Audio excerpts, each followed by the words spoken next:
আরে উকিল ম্যাডাম, আপনি? আমি ডিভোর্স পেপার নিয়ে এসেছি। ডিভোর্স? তুমি আমাকে ডিভোর্স দিতে চাও? আমার প্রথম থেকেই তোমার উপর সন্দেহ হয়েছিল। তোমার নিশ্চয়ই বাইরে কোনো না কোনো চক্কর চলছে। সত্যি করে বলো, কে সেই মেয়েটা? আরে তুমি পাগল হয়ে গেছো নাকি? আমি তোমাকে কেন ডিভোর্স দেবো? আচ্ছা, তুমি যদি আমাকে ডিভোর্স নাই দিতে চাও, তাহলে উনি ডিভোর্সের পেপার নিয়ে কেন এসেছেন? তুমি আনিয়েছো হয়তো।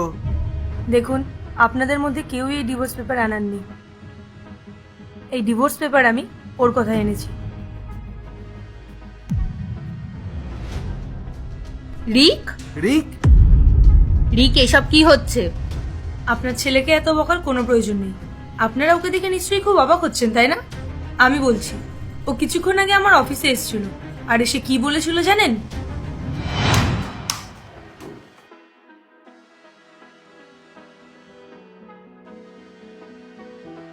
বাবু, তুমি এখানে কি করছো?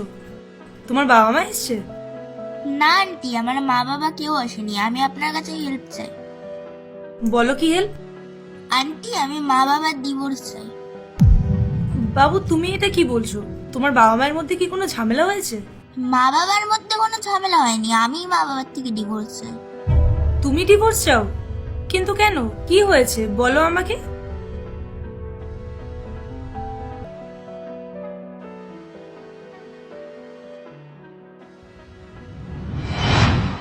তো এই কারণেই আমি ওকে এখানে নিয়ে আসলাম। আমি ভাবলাম আপনাদেরও জানা উচিত যে আপনাদের ছেলে কেন আপনাদের থেকে ডিভোর্স চাইছে।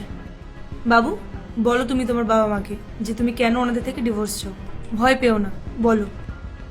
আমি তোমাদের সাথে আর থাকতে চাই না, কারণ আমাদের মধ্যে আরো অন্য কেউ চলে এসেছে যাকে তোমরা আমার থেকেও বেশি ভালোবাসো। বাবু, আমাদের তিনজনের মধ্যে আর কে এসেছে? তোমাদের ফোন।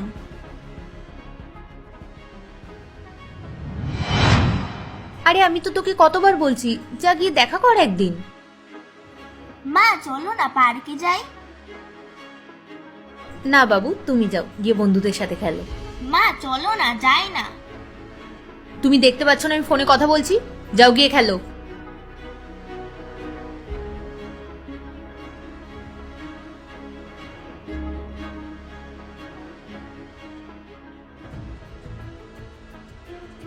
বাবা চলো না ঘুরতে যাই। না বাবা, আমি কাজ করছি, তুমি যাও। বাবা তুমি তো সব সময় কাজ করো, চলো না ঘুরতে যাই। বললাম না তোমাকে আমি কাজ করছি, তুমি যাও।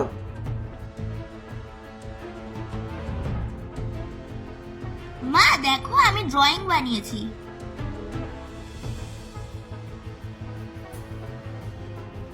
যাও গিয়ে আরো বানাও। যখন আমি তোমাদের সাথে কথা বলতে যাই তখন তোমরা কেউ আমার সাথে কথা বলো না, আমার সাথে কেউ টাইম স্পেন্ড করো না। তোমরা তো সব সময় ফোন নিয়ে থাকো, তাই আমি আর তোমাদের সাথে থাকতে চাই না। আমি তোমাদের থেকে ডিভোর্স চাই। দেখুন, আমি জানিও যা যা বলছে সেটা করাটা সম্ভব না, কিন্তু আমি ওকে জেনে বুঝে এখানে নিয়ে এসেছি। আর আমি ডিভোর্স পেপারটাও সাথে করে নিয়ে এসেছি, যাতে আমি আপনাদেরকে বোঝাতে পারি। মানলাম ফোন আমাদের ডেইলি লাইফের অংশ, কিন্তু সেটা তো আমাদের বাচ্চার থেকে বড় নয়। আমাদের বাচ্চারা তো আমাদেরকে দেখেই শেখে, আর আমরা ওদেরকে কি শেখাচ্ছি? এসব সোশ্যাল মিডিয়া, টেকনোলজি এসবের মধ্যে ঢুকে যাক। হ্যাঁ মানছি আমাদের কাজ করাটা জরুরি, আর এখন বেশিরভাগ কাজই সব অনলাইনে হয়, কিন্তু এত সব কাজের মধ্যে আমরা আমাদের বাচ্চার উপর নজর দেওয়া তো ভুলে যেতে পারি না। ও শুধু আপনাদের থেকে টাইম চায়, আপনাদের ভালোবাসা চায়, আর তো কিছু চায় না। আমায় ক্ষমা করবেন, আমি এছাড়া আর কোনো রাস্তা পাইনি আপনাদেরকে বোঝানোর। আই হোপ আপনারা বুঝতে পেরেছেন আমি আপনাদেরকে কি বোঝাতে চাইছি। আপনি একদম ঠিক কথা বলেছেন ম্যাডাম। আজকালকার দিনে দাঁড়িয়ে আমরা ফোনের প্রতি এতটা অ্যাডিক্টেড হয়ে পড়েছি না, যে আমরা বুঝতেই পারি না কাকে টাইম দেওয়া দরকার আর কাকে দেওয়া দরকার না। আই অ্যাম সো সরি বাবু, আমি সত্যি তোকে ইগনোর করতে চাইনি। আমার ভুল হয়ে গেছে। I am so sorry. আমি এটা রিয়েলাইজ করতে পেরেছি, বুঝলি? আমি নেক্সট টাইম থেকে এটা খেয়াল রাখবো। এই বাচ্চা আজ শুধু আপনাদেরকে না, আমাকেও অনেক বড় শিক্ষা দিয়েছে। ঠিক আছে, আমি আসছি।